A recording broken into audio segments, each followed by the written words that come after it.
Bismillahirrahmanirrahim. Assalamualaikum warahmatullahi wabarakatuh. Pertama-tama marilah kita panjatkan rasa puji syukur kita kehadirat Allah Subhanahu wa taala, Tuhan semesta alam yang tak henti-hentinya memberikan kita hidayah dan nikmatnya sehingga kita dapat berkumpul di majelis virtual ini tanpa ada halangan sedikit pun. Dan semoga dalam berkah dan walafiat. Tak lupa marilah kita sampaikan sholawat serta salam kepada junjungan kita Nabi besar Nabi Muhammad SAW yang telah membawa kita dari zaman kegelapan menuju zaman yang terang benderang, yaitu Ad-Dinul Islam. Semoga kita diberikan syafaatnya di yaumil akhir. Sebelum saya memulai menyampaikan materi pada lomba pidato di kesempatan kali ini, saya ingin memperkenalkan diri. Ada pepatah tak kenal maka tak sayang.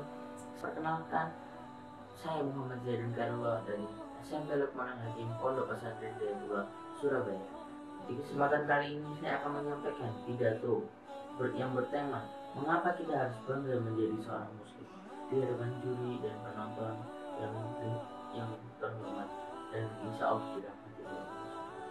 Pertanyaannya, mengapa kita harus bangga menjadi seorang muslim? Kawan, ingatlah pelajaran yang asatid kita telah ajarkan. Islam merupakan rahmatan lil alamin, rahmat bagi seluruh alam. Betapa besarnya rahmat yang Allah berikan kepada umat muslim dan bahkan bagi seluruh alam, bumi dan langit. Apa yang harus kita banggakan lagi? Yang patut kita banggakan ketika menjadi seorang muslim ialah anugerah yang tiada taranya. Bahkan iman yang ada di dada seorang muslim merupakan bukti pilihan Allah terhadap keselamatan kehidupan kita di dunia dan di akhirat. Dan kita juga harus berbangga diberi keselamatan di dunia dan di akhirat.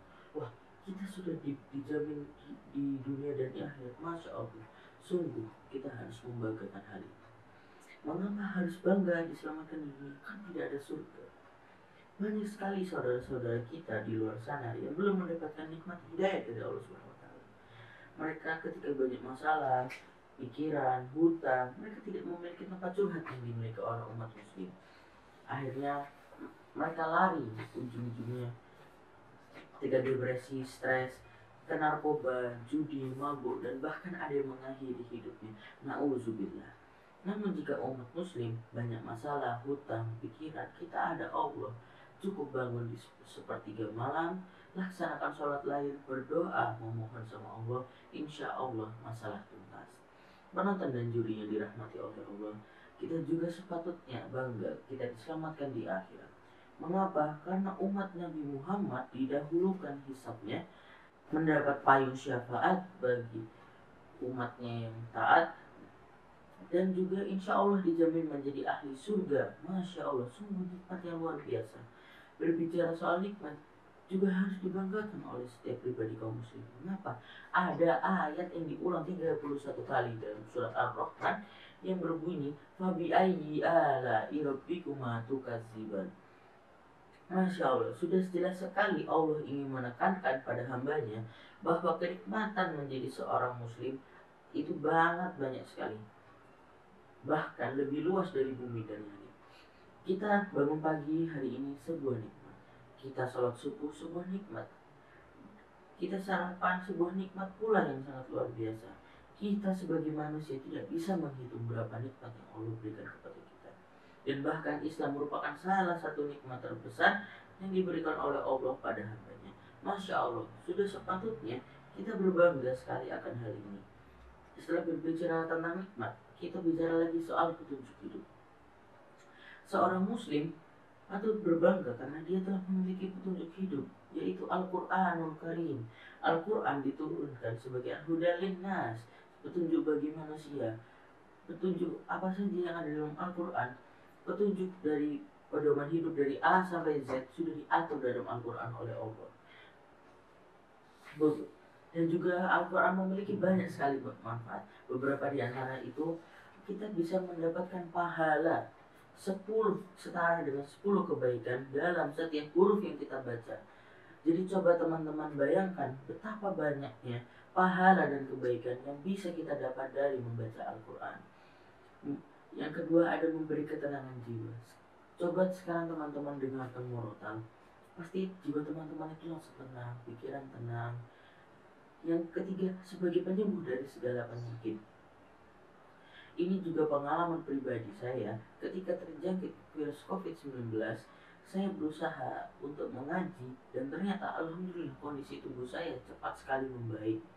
Dan ternyata setelah saya baca-baca di internet, ketika kita membaca Al-Quran, memang frekuensi tubuh kita naik dan itu pula mengakibatkan imun kita naik pula sehingga tubuh kita lebih kebal melawan virus COVID-19 dan juga bisa menambah kecerdasan. Masya Allah, sungguh luar biasa keistimewaan bagi Al-Quran. Dan juga bagi orang yang menghafalkannya, orang tuanya akan mendapatkan mahkota emas di surga kelak. Semoga kita bisa menghadiahkan mahkota emas itu bagi orang tua kita. Amin ya Rabbal alamin. Setelah kita berbicara soal pedoman hidup, kita juga harus bangga memiliki tokoh-tokoh yang bisa menjadi tauladan bagi panas. Setelah kita berbicara tentang mengapa kita harus bangga memiliki pedoman hidup Al-Quranul Karim, sekarang kita akan membahas tokoh-tokoh yang sangat membanggakan dalam Islam yang bisa dijadikan panutan dan idola bagi kaum muslim milenial. Umat muslim juga harus bangga terhadap tokoh-tokoh yang bisa kita teladani. Di antaranya ada Abu Bakar As-Siddiq yang patut kita banggakan atas kejujurannya. Beliau diberikan gelar As-Siddiq oleh Rasulullah karena kejujurannya dan selalu mendengar ucapan Rasulullah pada peristiwa Isra Mi'raj. Ada pula Umar bin Khattab yang patut kita acungi sifat bijak dari beliau hingga dijuluki Al-Faruq oleh Rasulullah. Artinya orang yang bisa memisahkan antara kebenaran dan kebatilan. Ada juga Khalid bin Walid yang dijuluki pedang Allah karena keberanian dan cekatan beliau dalam melawan musuh-musuh Islam. Untuk tambahan informasi juga, Khalid bin Walid meninggalnya di ranjangnya, bukan di medan perang. Mengapa? Karena tak ada yang seorang pun yang bisa mematahkan pedangnya Allah kecuali Allah sendiri. Masya Allah. Dan ada pula sosok yang bisa menjadi teladan lainnya, ialah Muhammad Al-Fatih. Beliau menaklukkan Konstantinopel di usia 25 tahun. Sungguh menjadi kebanggaan dari umat Islam dari dulu hingga kini. Di usia yang sangat muda, dia menaklukkan Konstantinopel bersama pasukan Sari. Pasukan Sari merupakan pasukan hafiz Quran dan orang-orang soleh. Saya juga pernah mendengar tentang sebaik-baik pemimpin adalah pemimpin yang bisa menaklukkan Konstantinopel, dan begitu pula pasukannya. Masya Allah, sungguh-sungguh membanggakan.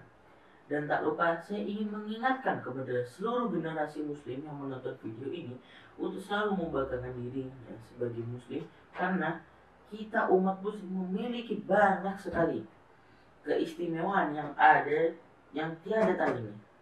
Jadi jangan pernah malu untuk menjadi generasi muslim.